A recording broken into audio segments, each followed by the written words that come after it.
రఘురామకృష్ణంరాజుని custodial torture చేసిన కేసులో అప్పటి అడిషనల్ ఎస్పీ విజయపాల్ని ప్రకాశం పోలీసులు ఇప్పుడే అరెస్ట్ చేశారు.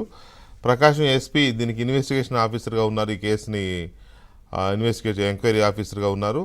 ఆయన ఒకసారి పిలిచి విచారించిన తర్వాత విజయపాల్ని రెండోసారి విచారణకు రావాల్సిందిగా కోరితే ఆయన రాకుండా బెయిల్ పిటిషన్ మూవ్ చేశారు సుప్రీంకోర్టులో. నిన్న బెయిల్ పిటిషన్ తిరస్కరణకు గురైన విషయం తెలిసిందే.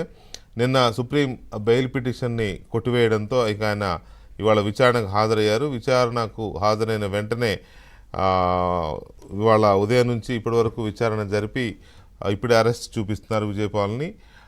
ఈ కేసు చాలా సంచలనమైన కేసు. రఘురామకృష్ణంరాజుకు సంబంధించి అప్పట్లో మే 14వ తేదీ ఆయన పుట్టినరోజున తీసుకెళ్లిన పోలీసులు 2 రోజుల పాటు చిత్రహింసలకు గురి చేశారు. ఆ తర్వాత ఆయనని జైలుకు పెట్టడం, జైల్లో కూడా ఆయనని అంతమొందించడానికి కుట్ర జరిగిందనేది ఆ తర్వాత రఘురామరాజు చేసిన ఆరోపణ. అక్కడ ఏమీ దెబ్బలేం తగలేదు ఆయనకి, ఆయన అంతా ఫిట్గా ఉన్నారని చెప్పినప్పుడు ఆయన పట్టుబట్టి మిలిటరీ హాస్పిటల్లో చెక్ చేయిస్తే అక్కడ కాళ్ళు బాగా దెబ్బతిన్నాయి, అరికాళ్ళలు చిట్లిపోయినాయి, ఎముకలు చిట్లాయని కూడా మిలిటరీ హాస్పిటల్ అప్పుడు రిపోర్ట్ ఇచ్చింది. ఆ రిపోర్ట్ తర్వాత సుప్రీంకోర్టుకు వెళ్ళింది కేసు. ఆ తర్వాత మళ్ళీ గవర్నమెంట్ ఉన్నంతకాలం, జగన్మోహన్ రెడ్డి ప్రభుత్వం ఉన్నంతకాలం ఆయన ఆంధ్రప్రదేశ్కి రాకుండా చేశారు. ఎక్కడ పడితే అక్కడ రకరకాల కేసులు పెట్టున్నారు ఈయన వస్తే అరెస్ట్ చేయాలని.